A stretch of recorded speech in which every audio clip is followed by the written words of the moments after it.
अस्सलामुअलैकुम। आज एक बार फिर मैं आप लोगों के साथ बेकिंग की वीडियो के साथ हाजिर हूँ।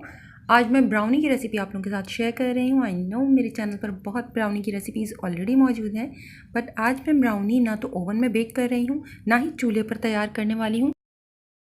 मैं आज ब्राउनी मेकर में रेडी करने वाली हूँ, जो मैं आप लोगों के साथ ऑलरेडी शेयर कर चुकी हूँ, जो मैंने दराज से परचेज़ किया था।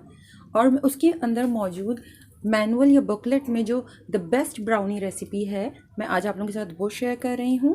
तो आइए शुरू करते हैं।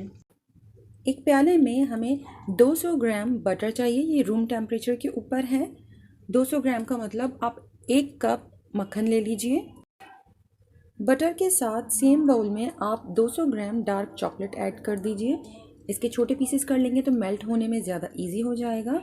दोनों चीज़ों को 30-30 सेकेंड्स के इंटरवल से आप माइक्रोवेव में मेल्ट कर लीजिए, या फिर डबल बॉयलर पर इन दोनों चीज़ों को मेल्ट कर अच्छी तरह से मिक्स कर लें। एक अलहदा बाउल में मैंने 3 अंडे लिए हैं। इसमें शामिल कर रही हूँ 1 कप कैस्टर शुगर या घर की पिसी हुई बारीक चीनी। साथ ही मैंने इसमें 1 चाय का चम्मच वनीला एसेंस का शामिल किया है, जो कि रेसिपी में मेंशन नहीं था। ये ऑप्शनल है, अगर आप चाहें तो ऐड कर सकते हैं। एग और शुगर को इतनी देर तक बीट कीजिए कि शुगर एग्स के साथ अच्छी तरह से मिक्स हो जाए। आप हैंड विस्क का भी इस्तेमाल कर सकते हैं।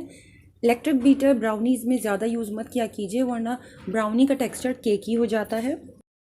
जैसे ही शुगर और एग्स मिक्स हो जाएं, आप इसके अंदर चॉकलेट और बटर का मिक्सचर ऐड कर दीजिए और इसे मुस्तकिल हिलाते हुए स्पैचुला या फिर हैंड विस्क की हेल्प से मिक्स कर लीजिए। ध्यान रखिएगा कि चॉकलेट और बटर का मिक्सचर गर्म ना हो। तमाम चीज़ों को अच्छी तरह से मिक्स करने के बाद इसमें ड्राई इंग्रेडिएंट्स ऐड किए जाएंगे।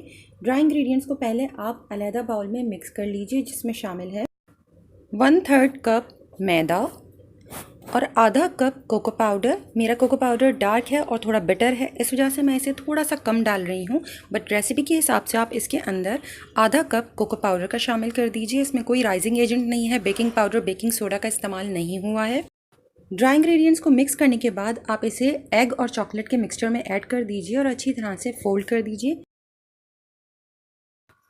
इस ब्राउनी की रेसिपी से ब्राउनी मेकर के अंदर 3 बैचेस प्रिपेयर हो जाएंगे। आप चाहें तो सेम रेसिपी को फॉलो करते हुए अवन में भी बेक कर सकते हैं।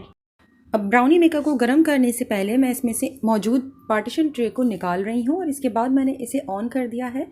जैसे ही ग्रीन लाइट ऑन हो जाएगी, इसका मतलब है कि ये बिल्कुल रेडी है।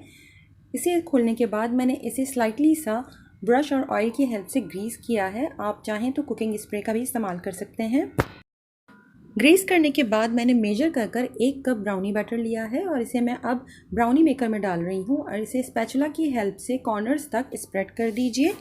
इसके बाद जो पार्टीशन ट्रे है वो हमें इसके ऊपर लगानी है।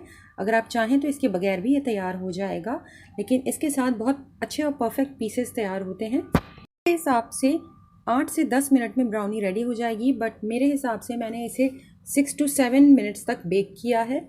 आपको साइडों से स्टीम निकलती हुई नज़र आएगी, उससे घबराना नहीं है, क्योंकि बुक में मौजूद है कि स्टीम साइड से थोड़ी सी बाहर निकलेगी।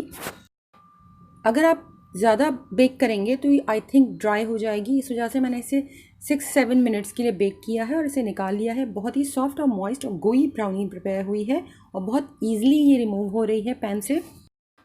इस बैच में मैंने इसे प्लेन बेक किया था और नेक्स्ट बैच में मैं इसमें कुछ इंग्रेडिएंट्स ऐड कर देख रही हूँ कि उसके साथ इसका रिज़ल्ट कैसा रहता है।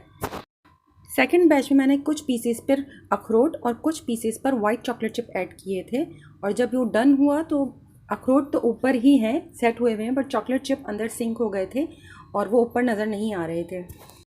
सेम जब मैंने थर्ड बैच में ब्राउनीज़ के ऊपर बंटीज़ को स्प्रिंकल किया था, तो बेक होने के बाद बंटीज़ भी ब्राउनीज़ के अंदर चली गई थी।